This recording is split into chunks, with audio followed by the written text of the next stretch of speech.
மூவில வீரபாகுன்னு ஒரு கேரக்டர் நடிக்கும் போது ஆமா அக்காவை வச்சுக்கிட்டு தான் பேக்கரியை வாங்குனாங்க அப்படின்னு சொல்லிட்டு சொல்லுவீங்க. இங்க வாங்க,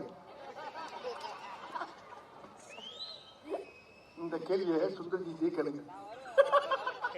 அதாவது 20 வருஷத்துக்கு முன்னாடியே அவர் இதை பண்ண மாட்டேன்னாரு.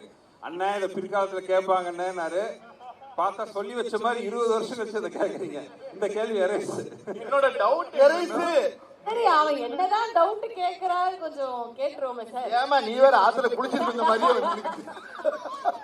என்னோட டவுட் என்னன்னா, அவரு அர்ஜுன் சார் கிட்ட சொல்லுவாரு, சொல்ல முடியாது. கால்ல பார்த்தா எல்லாருக்கும் தெரிஞ்சிட்டு இருக்கும். அது எப்படி சொல்ல? அர்ஜுன் சார் கிட்ட வந்து அவர் சொல்லுவாரு, இந்த மாதிரி அக்கா வச்சுதான் பேக்கரி வாங்கினப்பா அப்படின்னு சொல்லிட்டு. ஆனா கால்ல பார்த்தா எல்லாருக்கும் தெரிஞ்சிட்டு இருக்கும், ஏலே நீ அக்கா வச்சுதான் பேக்கரி வாங்கினவே அப்படின்னு சொல்லி கதவு தட்டுவாங்க. அது எப்படி எல்லாருக்கும் இந்த நேரத்துல அதை விட்டுருங்கப்பா, நாடு நகரம் சரியில்லாம இருக்கு நீங்க. ஆனா என்னென்னவோ கேட்கலாம், எப்படி ஒரு கேள்வி கேட்டிருக்க பத்தியா நீ? எங்க சிந்தனை எங்க போயிரு பத்தி நல்ல வருவமே.